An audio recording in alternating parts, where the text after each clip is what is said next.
Steve Irwin's name was linked to animal entertainment, but he was best known as the crocodile hunter in Australia.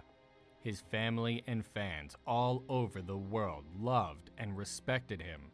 Today, we're talking about the last hours of Steve Irwin, the man who made us all love animals. His sudden death shocked the world, and many people all over the world were saddened by it. Before we start our today's video, please subscribe to our channel and press the bell icon for more interesting videos. Without any further delay, let's start our video. For most of us, wild animals are both beautiful and dangerous, so it's best to leave them alone.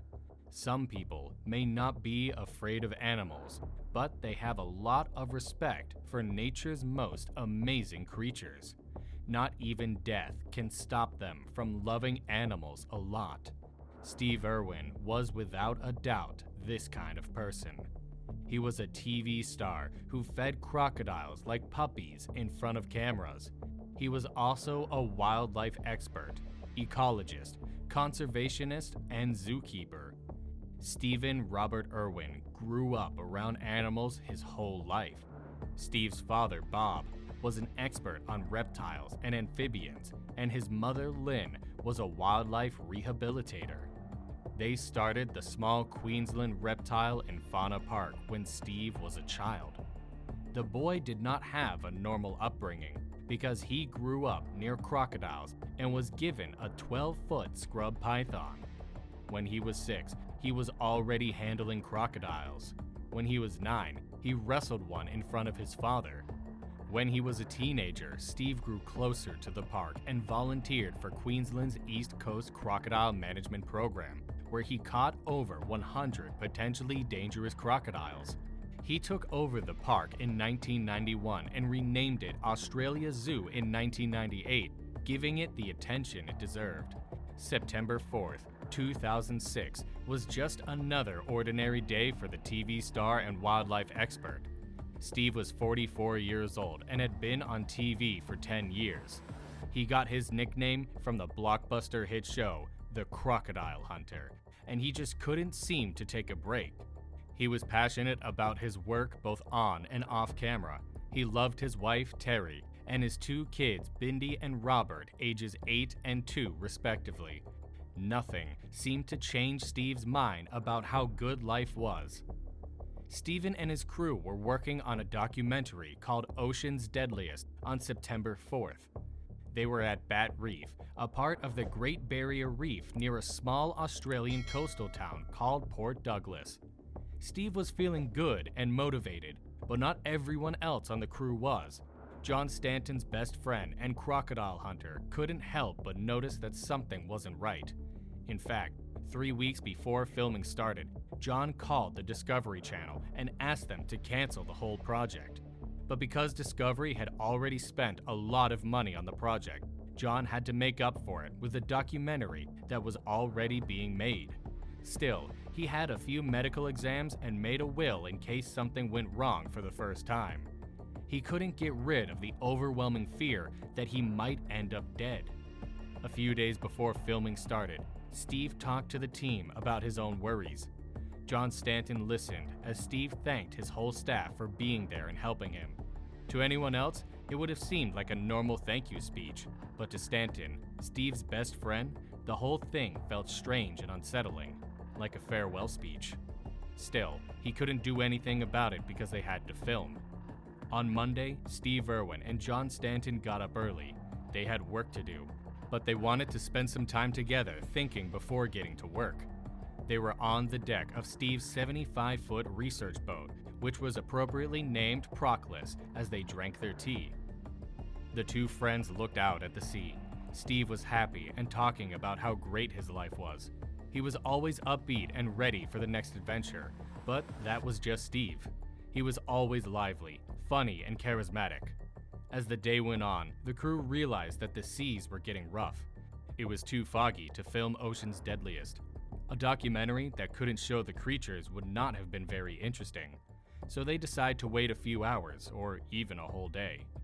Steve Irwin, on the other hand, didn't just wait for things to happen, he made them happen. Steve saw the delays as a chance to record content for his daughter Bindi's upcoming Discovery Kids channel. It was going to be called Bindi the Jungle Girl, and his 8-year-old daughter was going to be the host. The channel thought that Bindi would follow her father's footsteps and teach kids all over the world about nature and the people who live there. Steve thought this was a great idea, and his daughter was like a little Steve.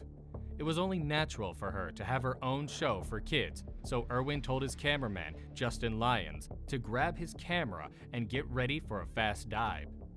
They had hoped to film scenes with a tiger shark, but couldn't find one, so they chose to film a stingray instead. As they went into the water, they separated an inflatable from the main boat. There was no way for them to know what was going to happen. The water wasn't deep. The divers were very good at their jobs, and stingrays aren't really dangerous. They have stingers, but they don't usually attack people. Instead, they swim away or hide their flat ligamentous bodies under the sand. When they see a possible threat, they rarely attack humans, and when they do, it's usually because they were provoked, like being stepped on underwater. Steve loved animals, so he would never do anything to make one attack. Steve and his cameraman, Justin Lyons, saw a beautiful short-tailed stingray. From the back, it was 6.5 feet long, and it was a beautiful monster that deserved to be shown on TV. They finished filming quickly, but he wanted a short clip of it swimming away for his daughter's TV show. He wasn't worried because he worked with crocodiles every day. But then something strange happened. Something terrible that would change everything forever. When the stingray got angry, it rammed. Justin Lyons didn't take his eyes off the camera as the stingray's barb went straight into Steve Irwin's mouth. Steven had been hurt before, but he had a rule for his cameraman that no matter what happened, they had to film. So, as a stingray began stabbing Steven violently, the video started rolling. By that time, Steve was standing in a big pool of blood. The stingray went on its way. The story that spread was that Steve pulled the barb out of his chest, but his cameraman Justin Lyons, who was there to film everything, said that wasn't true. The sharp spike cut through Steve's chest like hot butter, he said.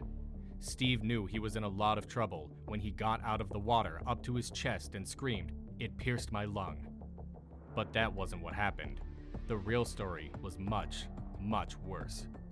Justin saw a 2-inch wide cut over Steve Irwin's heart that was leaking blood and fluid. He and the rest of the team quickly threw Irwin back into the inflatable boat and ran to the main boat.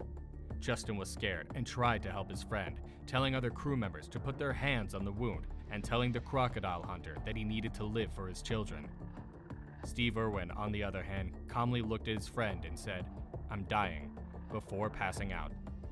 The cameraman started CPR, and when the paramedics arrived, it took them about 10 seconds to confirm that Steve was dead.